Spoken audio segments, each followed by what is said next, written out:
Assalamualaikum dan salam sejahtera. Kita mulakan Buletin Awani jam ini dengan perkembangan politik Johor di mana UMNO difahamkan akan bertanding sekurang-kurangnya 42 daripada 56 kerusi pada pilihan raya negeri Johor. Dan perkara itu dimaklumkan Timbalan Presiden UMNO, Datuk Seri Muhammad Hassan, yang ditemui media di perkarangan Kompleks Mahkamah Kuala Lumpur selepas menghadiri kes melibatkan Presiden UMNO Datuk Seri Dr. Ahmad Zaid Hamidia. Untuk mendapatkan butiran lanjut, kita nak terus saja bersama dengan Ridauddin Daud di mahkamah ketika ini. Ridauddin, adakah Datuk Seri Muhammad Hassan memaklumkan sebahagian ataupun di mana 42 kerusi yang ingin ditandingi UMNO pada PRN Johor nanti?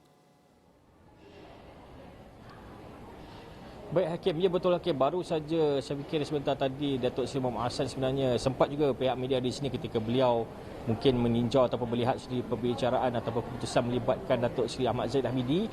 Ketika beliau keluar ingin pergi ke kereta, media sempat juga bertanyakan beliau, dan antara soalan yang ditanya sudah pasti berkaitan dengan kes dan juga berkaitan dengan PRN Johor, dan di mana beliau mengatakan bahawa UMNO akan bertanding sekurang-kurangnya minimum 42 kerusi pada PRN Johor nanti. Namun beliau juga mengatakan bahawa itu belum lagi dibincangkan. Jadi angka 42 itu mungkin, kalau mengikutkan kata Tok Mat tadi, minimum 42.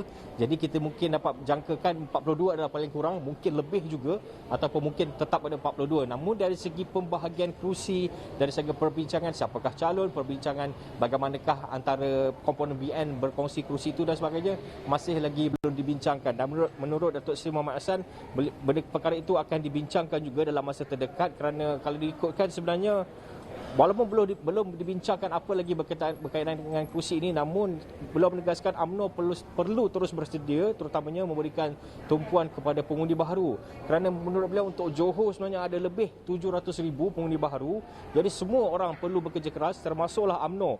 Dan beliau mengatakan bahawa ini bukanlah kerja mudah untuk UMNO kerana mereka tidak dapat menjangkakan apakah yang akan berlaku. Dan kami juga sempat bertanyakan berkenaan dengan muafakat nasional. Seperti kita tahu sebelum ini dalam PRN Melaka, di mana PAS nampaknya memang kalah teruk, namun dalam PRN kali ini nampaknya PAS ada bibit-bibit ingin cuba untuk bersama sebelum dengan UMNO. Jadi itu juga antara persoalan yang ditanyakan kepada Datuk Seri Muhammad Hassan, dan beliau mengatakan hanyalah masih lagi belum dibincangkan dan akan dibincangkan.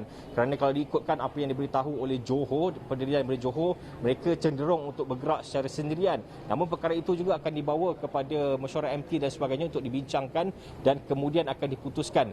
Kabar angin berkenaan muafakat nasional itu masih lagi kita belum dapat jangkakan, kerana kalau diikutkan daripada segi apa yang dikatakan Datuk Seri Muhammad Hassan, langsung tiada bibit-bibit ataupun mungkin hint yang diberikan, cuma dikatakan akan dibincangkan sahaja.